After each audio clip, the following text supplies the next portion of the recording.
Good evening, everybody, and welcome in to another episode of the Scarlet and Gray podcast. I am Tyler Johnson. I am joined by the father himself, Jordan Dalton. JD, how we doing tonight, man? Nice and tired.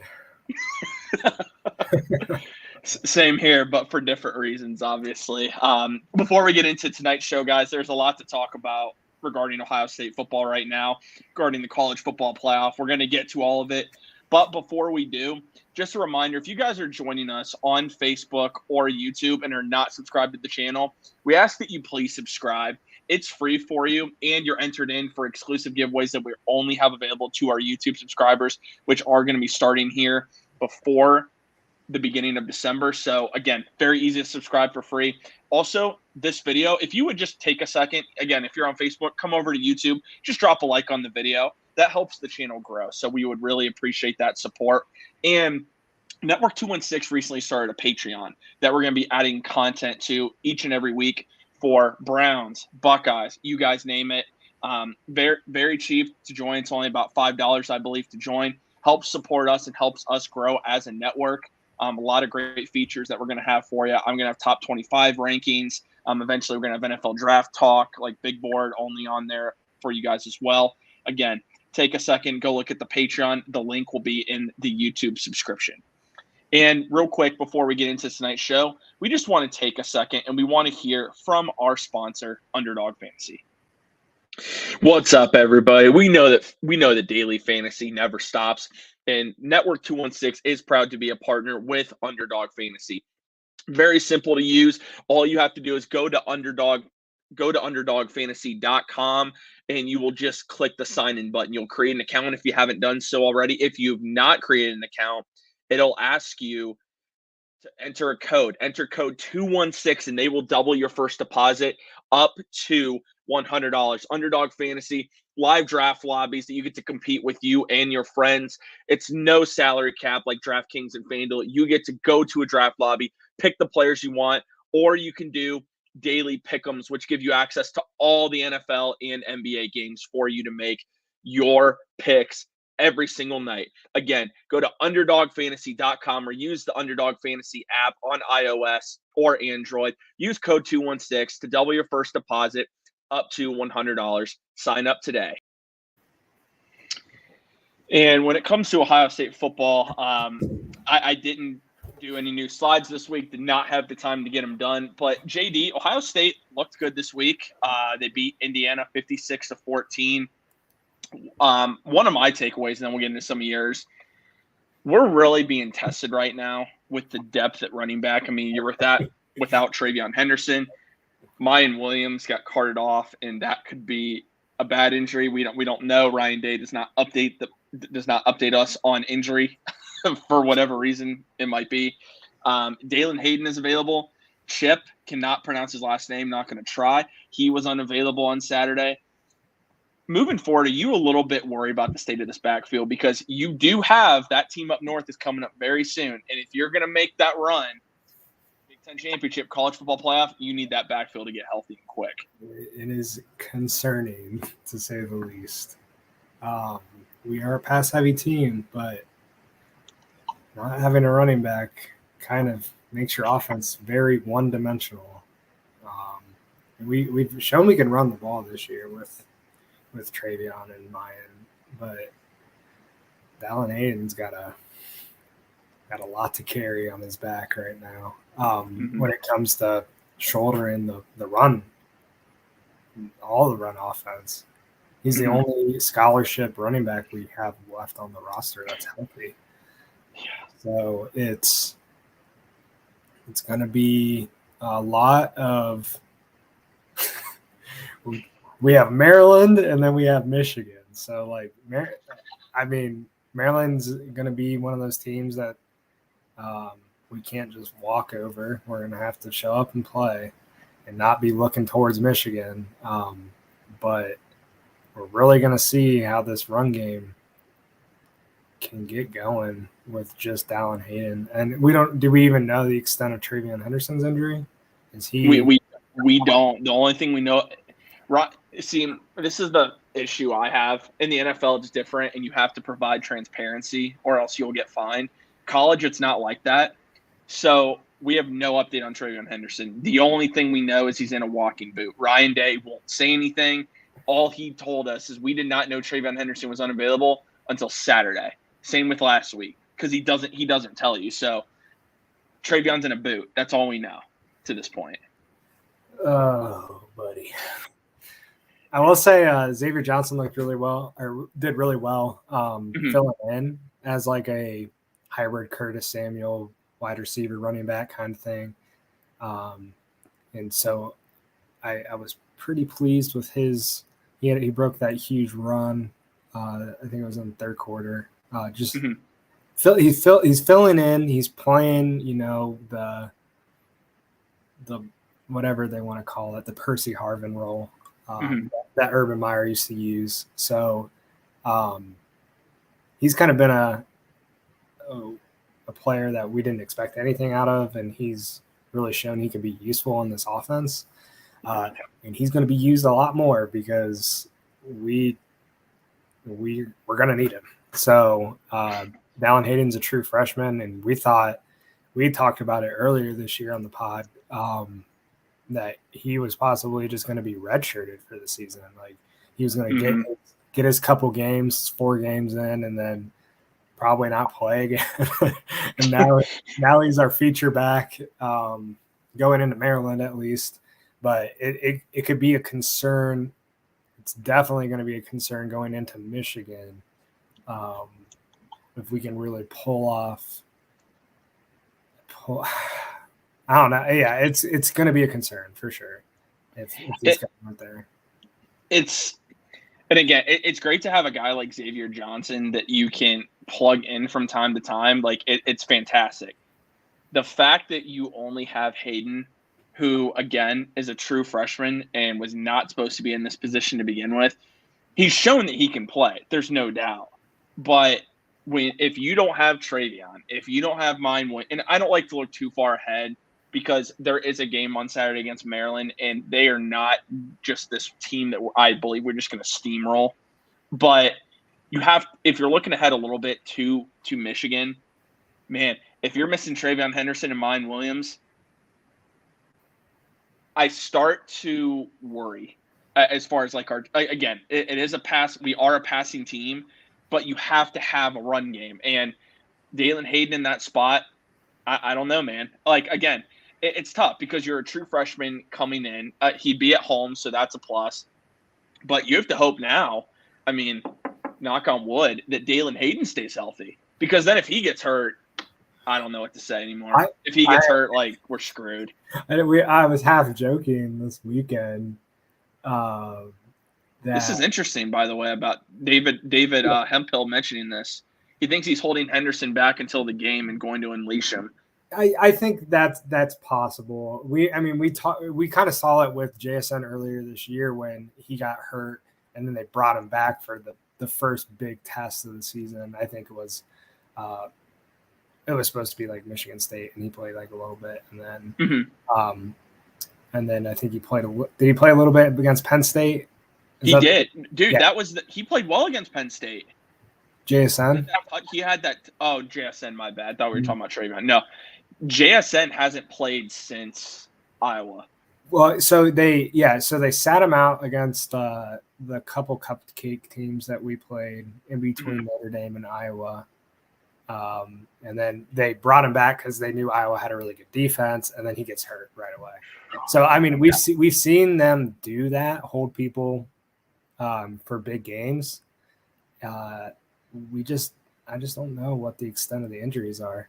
And then we were half joking this weekend that the other running back on the roster is Steele Chambers, and like might be, man. And I mean, that would be like worst case scenario because he's a stud on defense, and I don't think they're going to want to take him off that side of the ball,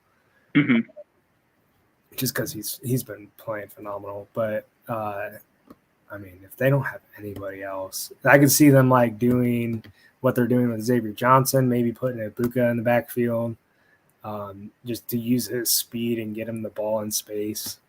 But it's gonna be tough, man. If we don't have a running back, that's gonna affect the offense a lot more than people think.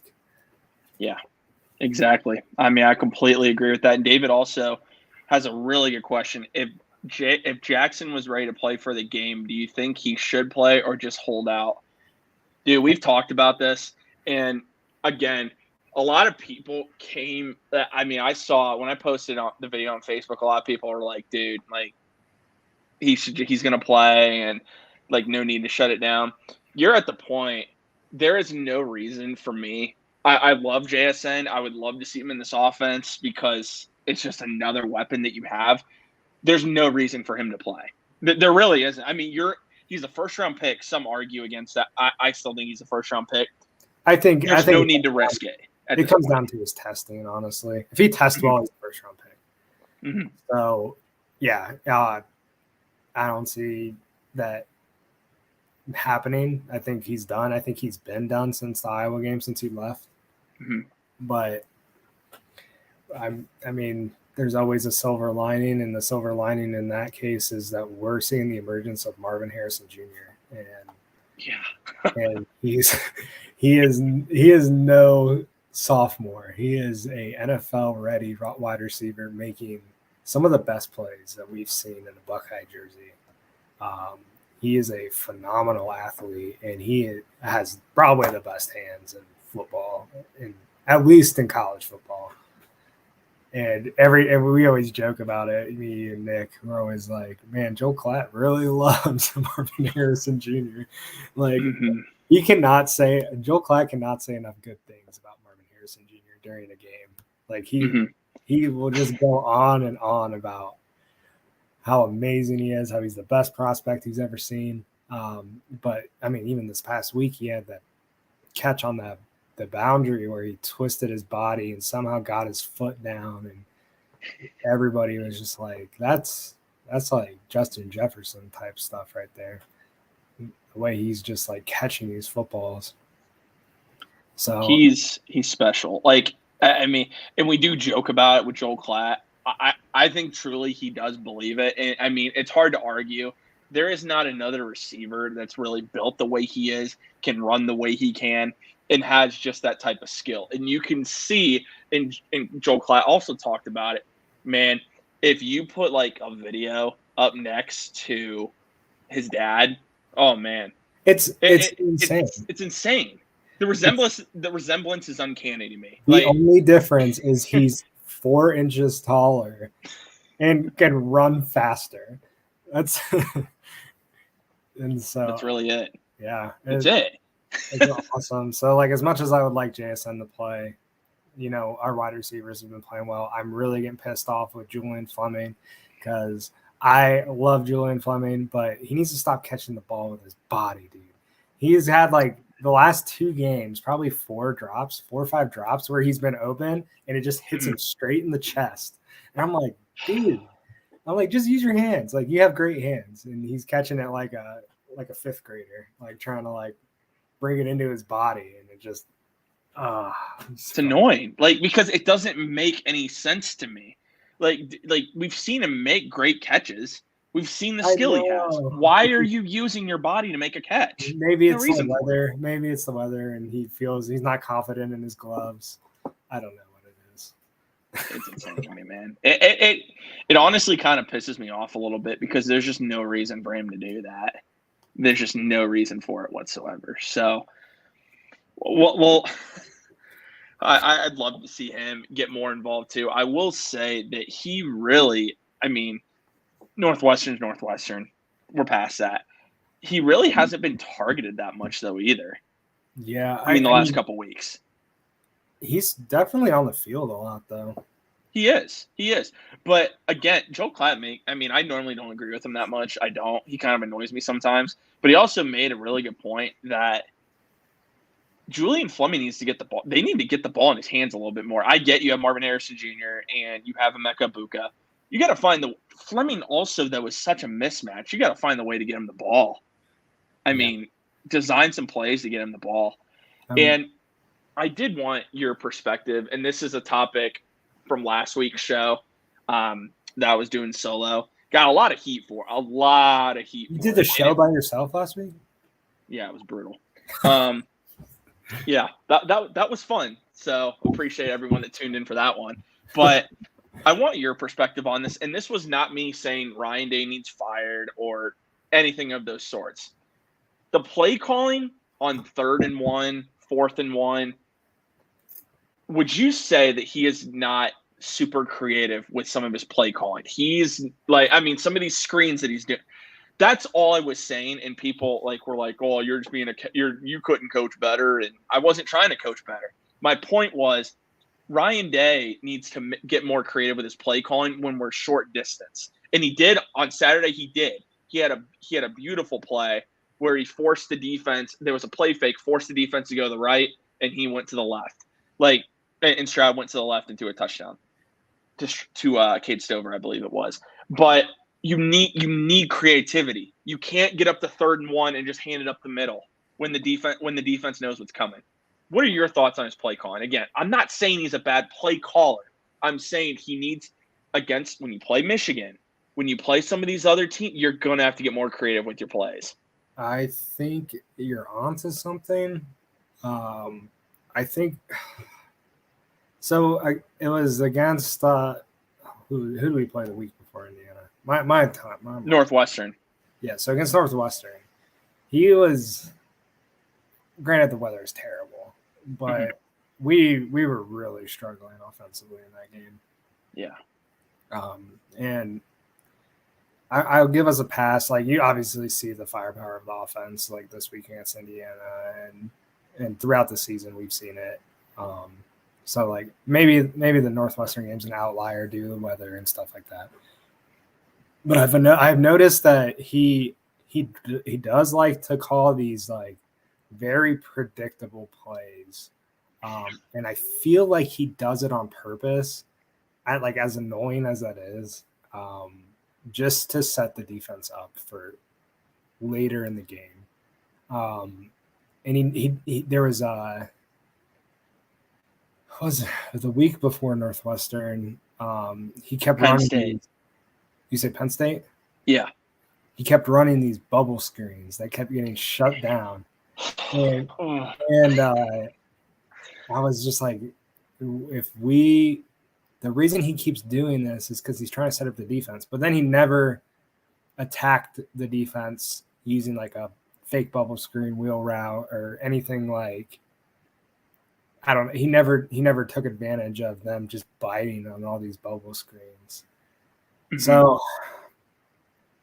I mean, we're undefeated. He's doing a good job calling plays, but I definitely see why people get a little bit upset with his play calls at times. Mm-hmm. Yeah. Glad you weighed in on that because, again, dude, I wasn't saying he's a bad coach and people are like, oh, you're just being a couch coach and whatnot. My job is to be honest with people, and it's to say things that you probably don't want to hear and it's going to piss you off. I'm really good at doing that, especially having to host Brown's podcast. The Faithful Dogs podcast is live every Wednesday night on the Network 216 YouTube channel. But I mean, the thing is, you're going to come up against teams that are going to be better than you. Like Michigan, I'm not going to do an entire Michigan preview. We'll have plenty of time for that. That'll be an entire show just dedicated to a preview of that game. They're a physical football team, man. Like, one of the things Ohio State has struggled with, we are not good. We get dominated at the line of scrimmage way too often. And against Northwestern, I get the weather was bad. That offensive line performance was awful. And I'm not going to that was awful. And you cannot, if you're going to go into the shoe against Michigan with that, you're going to get blown out. And it's going to be embarrassing. He's got to get more creative with it. Again, the weather was bad Northwestern. Indiana, though, it was the performance was better. And the play calling was more creative, which was good to see. So, again, maybe it just was the weather at Northwestern, but you're still just running the football. So that's what kind of irritated me a little bit. But I do want to read off some stats because we do need to move on here a little bit because we have way more fun topics to talk about, especially when we get to college football playoff conversation. Just some stats to read off here. CJ Stroud, 17 of 28, 297, 5 touchdowns, no picks. Typical CJ Stroud game at this point. Mayan Williams, man, it's sad he left with an injury. Before he got hurt, which I believe was probably second quarter, I believe. 15 carries, 147 yards, 9.8 yards a carry and a touchdown. Dalen Hayden, 19 carries, 102 and a touchdown. Xavier Johnson, 1 carry, 71 and a touchdown. Marvin Harrison Jr. leading the receiving corps. 7 catches, 135. 1 touchdown. Xavier Johnson, 2 catches, 47. Cade Stover, 3 for 45 and 2 touchdowns. The shocker to me when looking at these stats, Mecca Book had 2 catches for 38 and a touchdown. It's just crazy to me. Stroud's just spreading around, man. Mm-hmm. He is. The one stat I am going to share, Jaden Ballard, 1 catch, 24. Fleming, 2 for 24. The big stat of the day, though, and player of the game, Cameron Babb. 1 catch, 8 yards, 1 touchdown. This is a man, JD. And again, I don't get really, and I'm not like super emotional or anything like that. Dude, when he scored that touchdown, that hits you in the heart, man. Like, this is a guy who's come back from 4 torn ACLs. After 2, he could have retired. That could have been it. After 3, a lot of guys would retire. This man comes back from 4 torn ACLs and scores a touchdown. It's just an incredible story, Cameron Babb. It really is. Leaves you speechless. It does. So, there's a reason he's a captain, and everybody loves him because he's put in all that work just to, he didn't even there's probably a pretty good chance going into that game that he doesn't play. Mm-hmm. I mean, we've had blowout games this year and he didn't play. Mm-hmm. So, yeah, the fact that he got on the field and was able to score a touchdown and with his first career catch, after all that he's been through, that's pretty special. Yeah, no doubt. And just reading off some stats here, just overall team stats. Indiana, 269 total yards of offense. I'll give them this. I will give this to Indiana. When they put in Dexter Williams, the game didn't get interesting, but you could tell they might have something there at quarterback in the future. So something positive for Indiana is Dexter Williams moving forward. But other than that, Ohio State, 662 total yards, 50% third down efficiency. Absolutely fantastic. The defense, and you ran for 340 yards. I forgot to mention that. But, I mean, if you look at the defensive performance, once again, Seal Chambers, 10 tackles, 5 solo. Lathan Ransom, 9 tackles, 7 solo. That's been incredible. Lathan Ransom has just been absolutely phenomenal for this Buckeye defense. Too. Yeah. Dude, he's been incredible. I mean, I can see why he's a final. Well, he wasn't. I think he's a semifinalist for Jim Thorpe. I hope he becomes a finalist. I don't know if he will. He's been fantastic. He has been the best safety for the Buckeyes, and that's really saying something because I think Ronnie Hickman's been good. And Tanner McAllister's been inconsistent, but he's not been too bad. As far as David actually adds in here that David, we will get to the college football playoff. I promise that's actually going to be a majority of what we talk about tonight because it's such an interesting topic to go over. His prediction is Georgia 1, Ohio State 2, Tennessee 3, Michigan 4. Fair. For the final prediction, I assume that's what you mean. Obviously, that won't be for this week, but either way, we'll talk about it. Yeah, either way, it's gonna be fun, man. It's gonna be fun. But JD, just any final takeaways from this game again? Ohio State covered. I didn't think they would because you're asking them to cover 41, 42 points, but they did it. Just incredible to me. Any final takeaways you have from this game? Not really. I think we took care of business against a very not good team. Yeah. And you could have said the same thing about Northwestern. I think Indiana and Northwestern have the same record. So it's like, I don't know. I think weather played a factor, but it was snowing and it was cold in Columbus, and it didn't affect our offense at all. So, yeah, I'm going to chalk up Northwestern as a fluke game, but I'm glad they haven't started to look past players or teams, so they're not playing down to their opponents right now. So this Maryland game is going to be huge, leading up to Michigan. Yeah, it's the trap game for sure. They're bowl eligible. I mean, that is going to be a good transition here. Is Maryland is bowl eligible. I mean, they're 6-4. It looks like as of now, I assume it looks like they will have Talia, so they'll have Tua's brother available. From what it looks like, he's got 2,100 yards, 14 touchdowns, 6 picks. Missed time due to injury, so those stats are not as high as I believe they should be.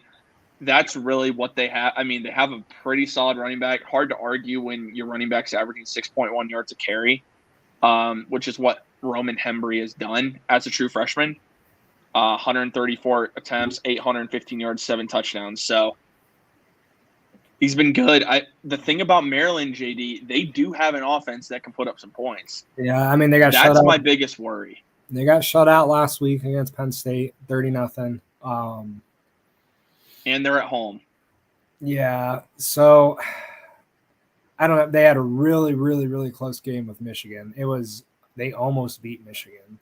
It was 24-17, and it was tight throughout the majority of that game because I remember tuning in and they were actually beating Michigan at one point for like a good chunk of the game. So I don't think this is going to be any Indiana like opponent. But they have been struggling as of late. I think their last couple games they lost to Wisconsin pretty bad. Lost to Penn State. So you know what worries me? That spread is 27.5 at Maryland. I'm not going to be worried about the spread. I think Ohio State's just going to take care of business, honestly. It's just a trap game, man. Yeah. It's the ultimate trap game against a team that in the past they've been able to run against Ohio State. Anthony McFarland destroyed this. Again, it's different. Jim Knowles is here. Things have changed. But I'm saying just in the past, Maryland's had a little confidence when they played against Ohio State. So I will say our defense is no joke this year, man. I truly believe that the Northwestern game proved it, that when our offense didn't show up, our defense played lights out. They gave up a touchdown it might not have been the opening drive, but the second drive of the game, and then nothing else the rest of the game. They've shown it. They're forcing turnovers. They're flying to the football. I think the defense might be better than the offense this year, which is crazy. I think we're going to talk about it a little bit later in the college football playoff. There's 2 teams that I think can afford to have a late season loss and still make the playoff, and it's Ohio State and Georgia. And I think that they're going to view Ohio State as having the best offense, but they also can view our defense as being one of the top 5 defenses in the country. So, we'll talk about it a little later, but I'm not super concerned with Maryland just because they haven't been putting up points recently. They were early on, and our run game is going to be the biggest question mark on offense, I think. David, this is a good point. Everyone brings their game against Ohio State. JD, do you know the result the last time Ohio State went to Maryland? Oh, this was like the shootout game, wasn't it? It was more than just a shootout game. It was. Ohio State wins in overtime, 52-51. Yeah. Okay. Again, things have changed since then. But this is that opportunity. If you're looking ahead at all, Maryland's gonna punch you in the mouth. Maryland is not a pushover football team. I think their record reflects missing Talia for a few games this year because I think he's a pretty solid quarterback. He's not Tua by any means. I'm not saying he is. He's a solid quarterback, though. And going into this year, he was one of the better quarterbacks in the Big Ten. I would not sleep going into Maryland. I wouldn't. I think Ryan Day's going to have him ready to go. And normally you don't want to bring up ancient history, but I would want to reflect on what the score was when we went to Maryland last and let them know that, like, this is a football team. And yes, it is 4 years ago. It's 2018. It doesn't matter. It shows that Maryland is a team that's going to fight at home, and they're going to be there to punch you in the mouth if you're not ready for it. So, again, I think this is a game Ohio State's going to win. But like you said, it is it is the ultimate trap game, and Maryland has talent on offense to make it interesting. With Talia at quarterback, Roman Embry at running back, who has really become, it looks like, one of the better running backs in the Big Ten. So, as far as this game, what's your prediction, and does Ohio State cover the spread? Is that what the spread's? What, 28.5? 27.5, yeah. 27.5. Yeah, I think they cover. I do. I think this offense is gonna. I think they have a really bad taste in their mouth from Northwestern game. And so I don't think this offense is gonna put up less than 40 for the rest of the year. So okay, all right. And with the way that's an interesting bold prediction as far as our preview for next week. That's interesting. Okay. I just think they have a bad taste in their mouth. So I think the defense plays well. They've played well all year. And they get it done 42-14. Okay. All right. 42-14. Yeah, I think Ohio State's going to win this game. I think they're going to score. I think they're going to score 45 points. I'm right there with the 40s. I think Maryland's going to score some points in this game. I think it's going to be 45-28. I think Maryland's going to put up some points. Maryland, again, they're not a slouch on offense. Had some injuries. They can play. They're 6-4. Again, they're not the best team in the Big Ten. They're not a pushover, though, either. You're going to College Station. It's not an easy game to win by any means. I'm not trying to reflect too much on 2018. That was a different Buckeye team, different circumstances, so on and so forth. But they've proven that they're a pretty solid football team. So, right. TJ, I just want to point out your prediction for this game, 45-28. Yep. The Penn State game was 44-31. That's crazy. And Penn State just blew out Maryland 30-0 last week. Wasn't Penn State at home? Penn State was at home when we played them. But I'm saying, was Penn State at home against Maryland? Because if they were, I mean, that's interesting. Yeah, they were at Penn State. Okay. I just pointed out. I don't think they don't have a good win on their schedule. But I'm just saying, this is that game where you could easily overlook Maryland. It is, and I think Maryland can score. I do, but I would love to be wrong and us to win by 50 and not to have a care in the world. That's what I really want.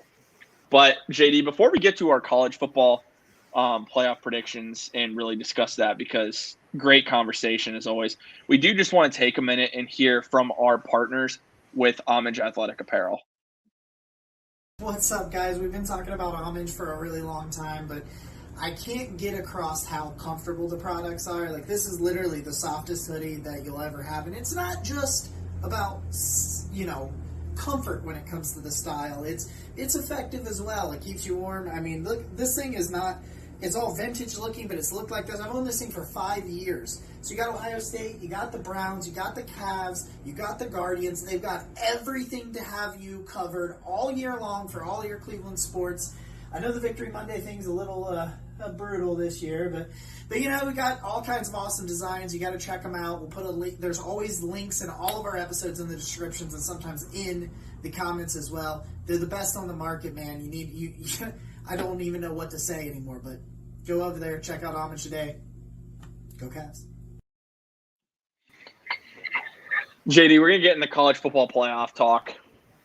It's going to be it is every year. What am I saying? how this finishes is going to be very interesting. Right now, the top 4, I think, is going to stay the same. I mean, Georgia, Ohio State, Michigan, TCU. I would make the argument, and I don't think the committee's going to do this, but I would make the argument TCU should be number 3 based off their strength of schedule. I think TCU should be number 3 right now. Not that it really matters in the grand scheme of things right now, but TCU, I think, is for real. And if they win out, I think they deserve to be in. I don't know how you can keep an undefeated Big 12 champion out. Oregon's out. They blew it, as they do every single time they have a chance at the college football playoff. They blow it, outside of when Marcus Mariota was their quarterback and they went to the national title game. LSU, they're there and they're lingering. They're going to go up this week. USC is there. That's it for me as far as teams I think have a legitimate chance. UCLA is out after they suffered a second loss. Right now with the college football playoff, because I don't – just runs the table. I don't see how you keep them out. I don't know if the Big Ten gets a second team in. I think the SEC very well might get 2 teams. What are your thoughts? So Tennessee had beat LSU early on in the season. Smashed them in Baton Rouge. Smashed them. But they are a completely different team than they were at the beginning of the season. Yeah. So if LSU beats Georgia,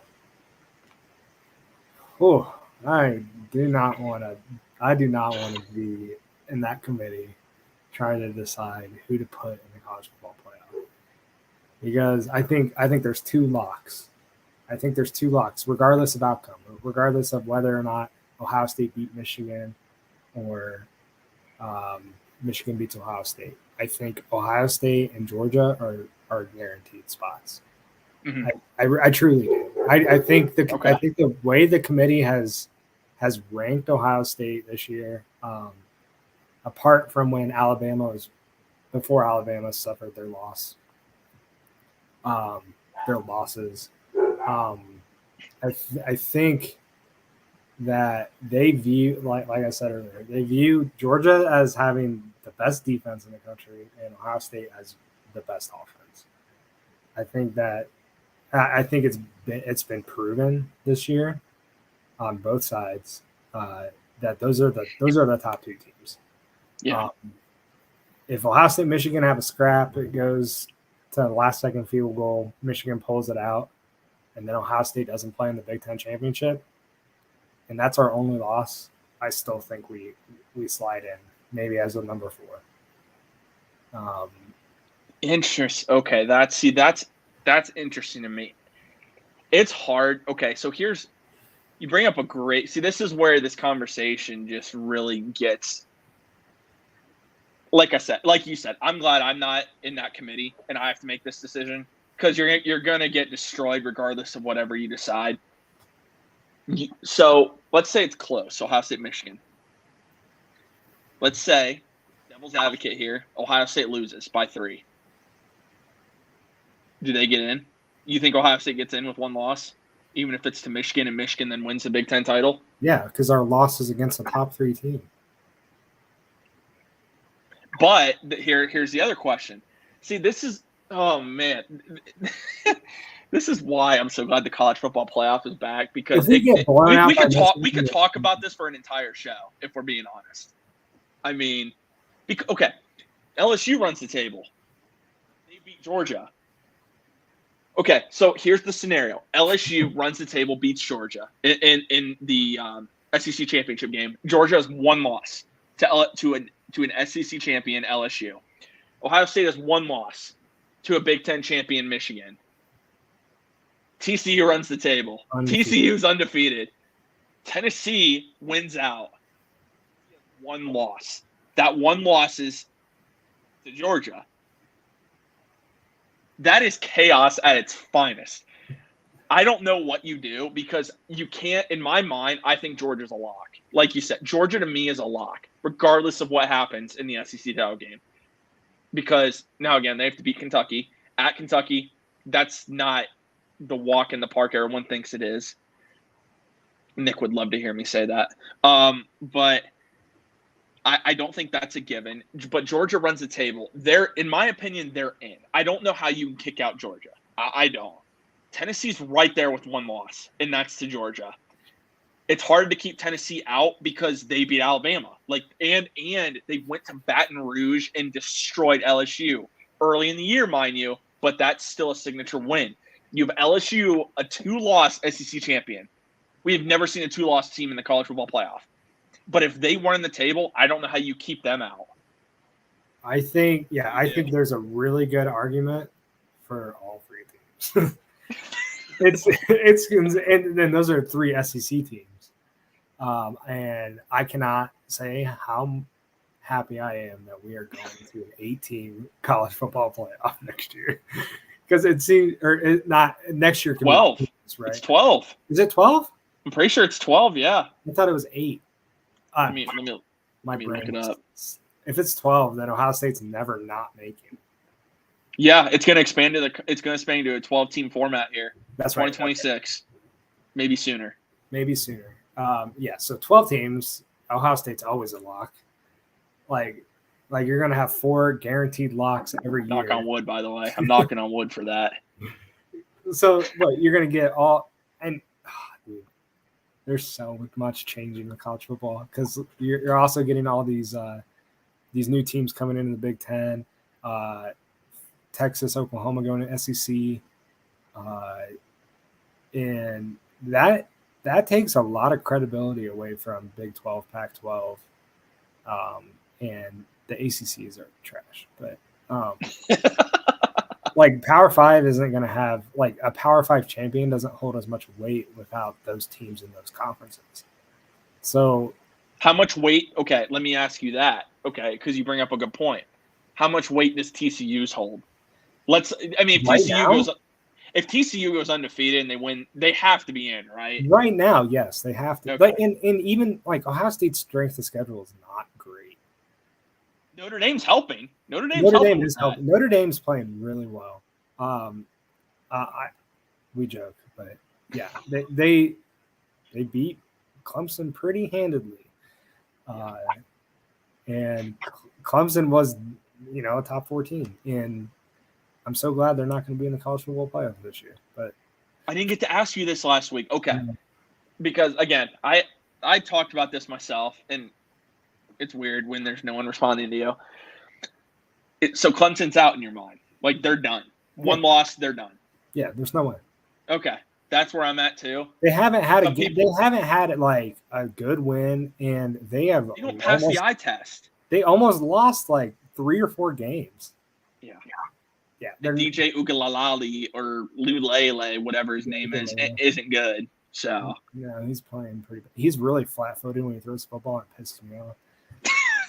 He stands back there and he just stabs you. And then dude, imagine how far this guy could throw it if he actually threw it correctly. Because the dude, it's actually somewhat impressive that he can be that flat-footed and chuck it down the field like that.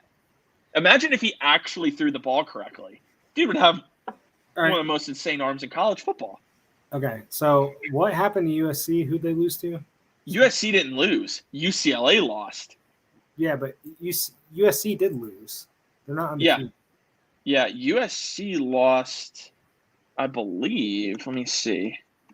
It was. I'm trying to. Yeah, they Is that who they lost? They lost really early, actually. They lost to Utah. But Utah's good, right? Yeah, Utah's ranked up there. They're going to probably be in the top 10. So why is USC not in the conversation right now? Especially in my mind, they are. If USC runs the table, they're in. You think they're in? Okay. There's 4 slots though. You're right.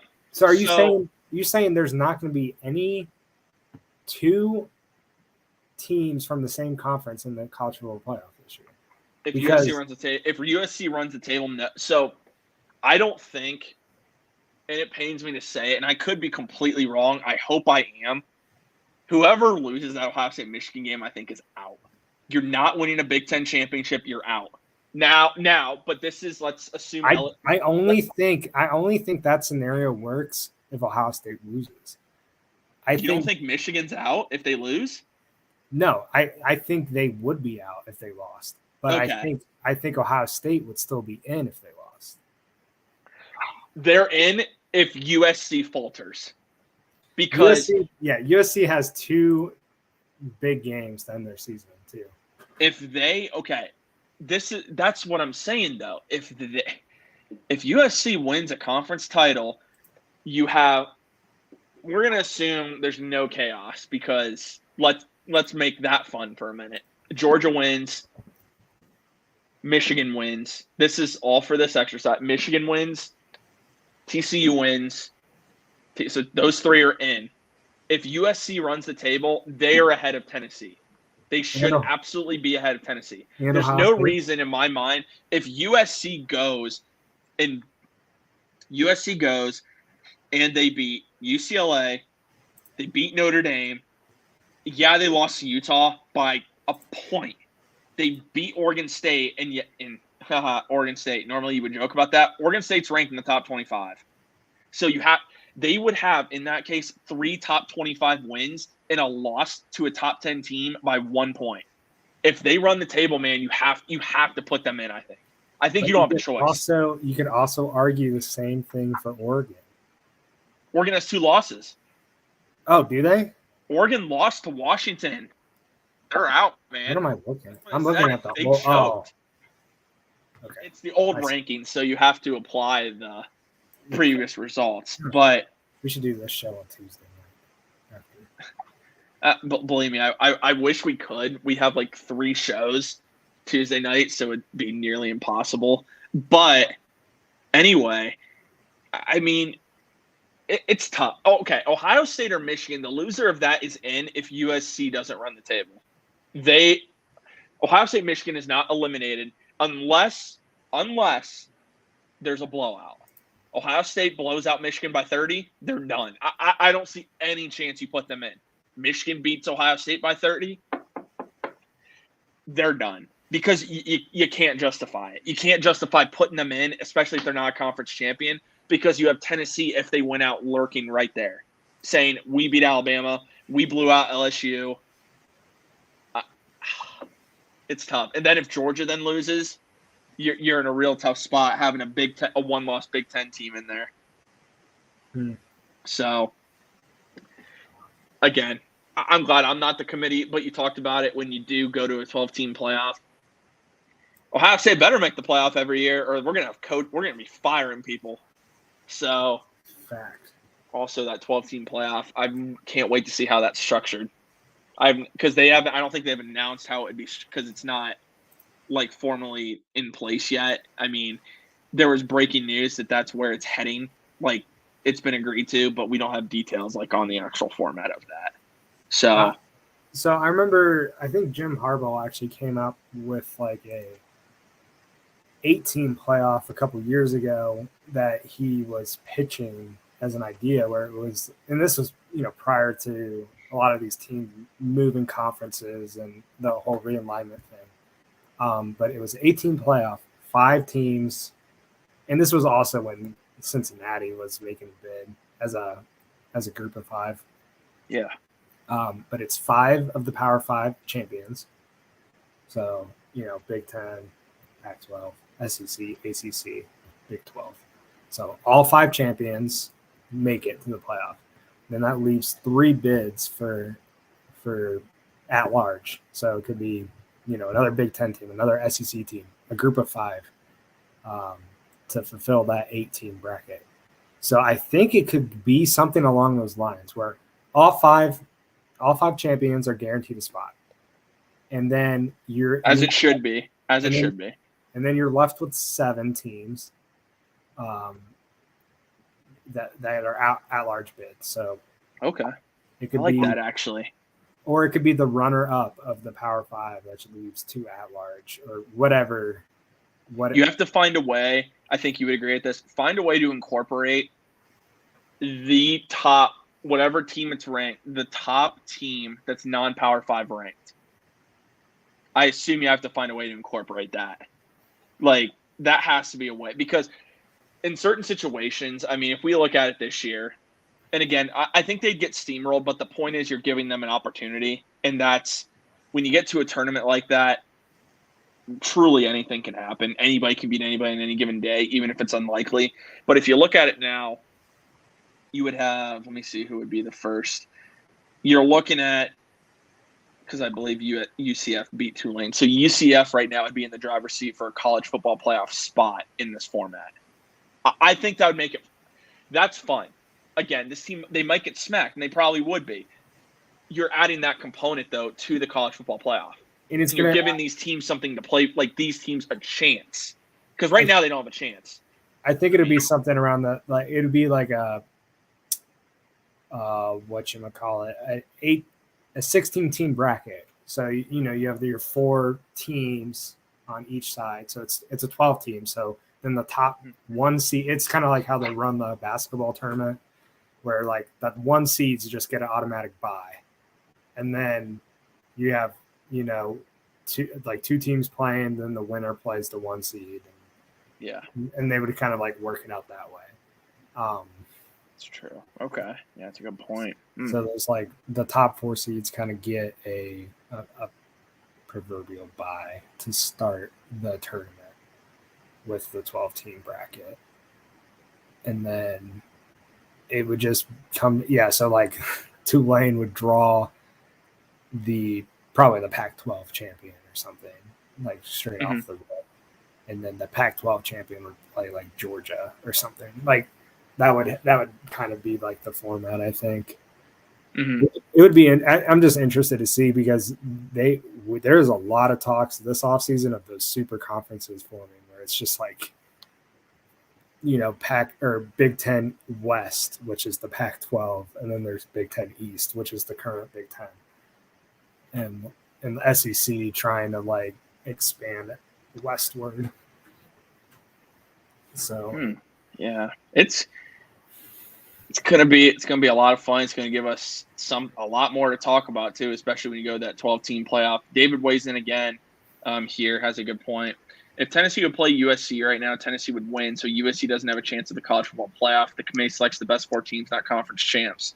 That's where I'm going with.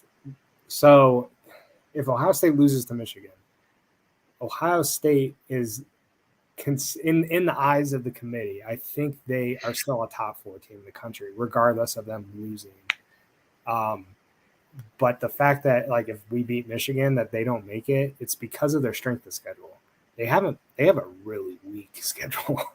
And like Ohio State has a pretty weak schedule also. Just like we play similar teams, but Michigan's out of conference was garbage this year. Truly. Like truly garbage. Like I think their strength of schedule is one of the lowest in college football this year. Mm-hmm. And so I think that really hurts their chances. Like we have wins over Penn State. I think they have a win over Penn State. And that's kind of like Notre Dame is doing us a big favor by winning and beating a lot of teams. And they could still do us a lot of big favors because they'd still have to play USC at the end of the year, which could really affect the college football playoff because they beat USC. And then that win looks even better for Ohio State. Then it's a bunch of what ifs, but at the end of the day, a lot of what ifs right now. But that's what makes the conversation fun. I mean, to David's point, I don't know how you can't say USC is one of the top 4 teams in college football if they go and they beat UCLA and Notre Dame in back-to-back weeks to end their season. Because I agree with you, because they still have to play their Pac-12 championship game, which is probably going to be Oregon. And then they would have to beat Oregon again. Yeah, exactly.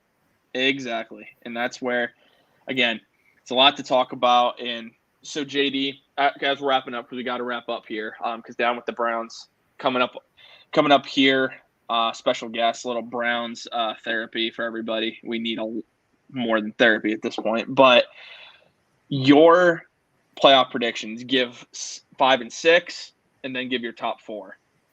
So I'm going to start with Georgia 1. Mm-hmm. I think Ohio State wins out. I think they do beat Michigan, and then they would beat Illinois in the Big Ten championship. Illinois, don't sleep on Illinois. JD, real quick. This is for this week. Don't give your final ones. All right, for this week. We'll get to the final ones, believe me. We'll have an entire show probably dedicated to it. So for this week, not final, Georgia 1, Ohio State 2. I do think they actually rank TCU higher than Michigan this week. So okay. TCU 3, Michigan 4, Tennessee 5, and I think they're going to rank USC higher than LSU. So USC 6.